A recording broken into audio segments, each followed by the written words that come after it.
কথাটো ক'বলৈ গ'লে স্পষ্ট যে আহোমসকলক যিদৰে জনজাতিকৰণ দিম দিম বুলি বাৰম্বাৰ প্ৰতিশ্ৰুতি দি থকা এয়া কেৱল প্ৰতিশ্ৰুতিৰ নামত কেৱল মাত্ৰ প্ৰতিশ্ৰুতি হৈছে প্ৰতাৰণা আৰু প্ৰবঞ্চনা তাৰ বাদে একো নহয়। এয়া লাগিলে পূৰ্বৰ শাসিত কংগ্ৰেছ চৰকাৰ হওক লাগিলে বৰ্তমান শাসিত বিজেপি চৰকাৰ হওক দুয়োখন চৰকাৰে কেৱল মাত্ৰ আহোমসকলক মানে তেওঁলোকক ভুৱা প্ৰলোভন দি আছে তাৰ বাদে একো নহয়। তেওঁলোকে বাৰম্বাৰ কয় যে আহোম জনগোষ্ঠীক জনজাতি মৰ্যাদা প্ৰদান দিয়া হ'ব, সেয়া কিন্তু পিছত যেতিয়া তেওঁলোকৰ শাসনৰ গাড়ীত বহে সেয়া কিন্তু তেওঁ সম্পূৰ্ণ হৈ নুঠে।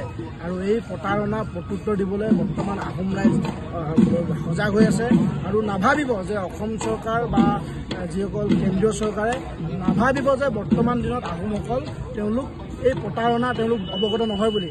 আজিৰ দিনত অসমৰ ৰাইজ সজাগ হৈ আছে, আহোম ৰাইজ সজাগ হৈ আছে। আপোনালোকে কৰা প্ৰতাৰণা আৰু প্ৰবঞ্চনাৰ উত্তৰ দিবলৈ আমাৰ অসমীয়া আৰু আহোম মানুহ কিন্তু সদায় সজাগ হৈ আছে। লগতে আমি এটা কথা ক'ম যে আজি আমাৰ পবিত্ৰ প্ৰতিষ্ঠা দিৱসৰ দিনটো, আজি পবিত্ৰ প্ৰতিষ্ঠা দিৱসৰ দিনটো আমাৰ জন্মলগ্নৰে পৰা যিসকল ব্যক্তি ক্ৰীড়া ব্যক্তি যাদৱ চাওদাং ককাইদেউ পংকজ বৰগোহাঁই ডাঙৰীয়াৰ নেতৃত্বত যি টাইম জগত অসম 1995 চনত এই সংগঠনটি জন্ম হৈছিল।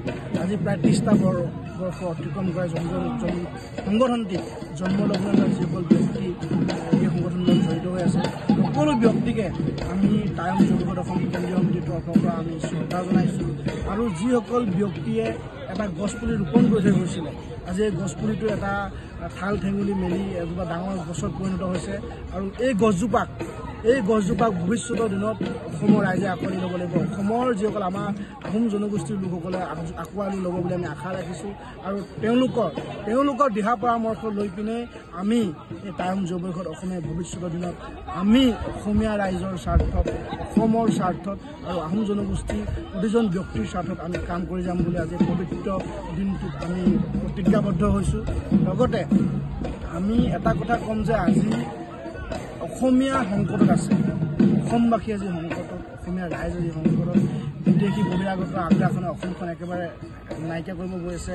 বহিৰাগত অনা অসমীয়া অবৈধ বাংলাদেশী আগ্ৰাসনে অসমখনক উজনি অসমত বিশেষকৈ এই জনগোষ্ঠী এই সম্প্ৰদায়টোৱে থিতাপি লোৱাৰ পৰিলক্ষিত হৈছে। একদম এই কথাটো মানে আমাৰ বাবে খুব এটা ভয়ংকৰ দিন আহি আছে। আমি ভবা নাছিলোঁ যে আমাৰ অসম নিচিনা ঠাইখনত আৰু বিশেষকৈ উজনি অসমত অবৈধ বাংলাদেশী লোক বা অনা অসমীয়া লোকসকল আহি যিদৰে থিতাপি লৈছে এয়া কিন্তু আমাৰ ভৱিষ্যত প্ৰজন্মৰ বাবে এটা ভয়ংকৰ দিন। যিদৰে আজি নামনি অসমত ধুবুৰী আৰু গোৱালপাৰা সেই জিলাসমূহত আপোনালোকে চাব অসমীয়া মানুহ নিৰ্ণায়ক ভূমিকাত নাই। কিন্তু উচ্ছেদ কৰি আছে চৰকাৰে, তাক আপোনালোকে সমৰ্থন কৰে? একদম যিসকল অবৈধ বাংলাদেশী অসম চৰকাৰে তেওঁলোকে উচ্ছেদ কৰি আছে আমি অসমীয়া মানুহে সম্পূৰ্ণ সমৰ্থন কৰোঁ। কাৰণ অসমীয়া আমি চৰকাৰৰ উচ্ছেদ অভিযানক আমি সমৰ্থন জনাইছোঁ। কিন্তু এটা কথা আছে যে অসম চৰকাৰে যি উচ্ছেদ কৰিছে তেওঁলোকে এটা কথা অৱগত কৰিব লাগে যে আজিৰ দিনত অসমতো কিন্তু বহু খিলঞ্জীয়া ভূমিপুত্ৰ লোক আছে, ইয়াত থলগিৰি বহুত লোক আছে যিসকলে বৰ্তমান সময়তো কিন্তু উজনি অসমৰ বহুত ভিজিয়া লেণ্ডত বসবাস কৰি আছে।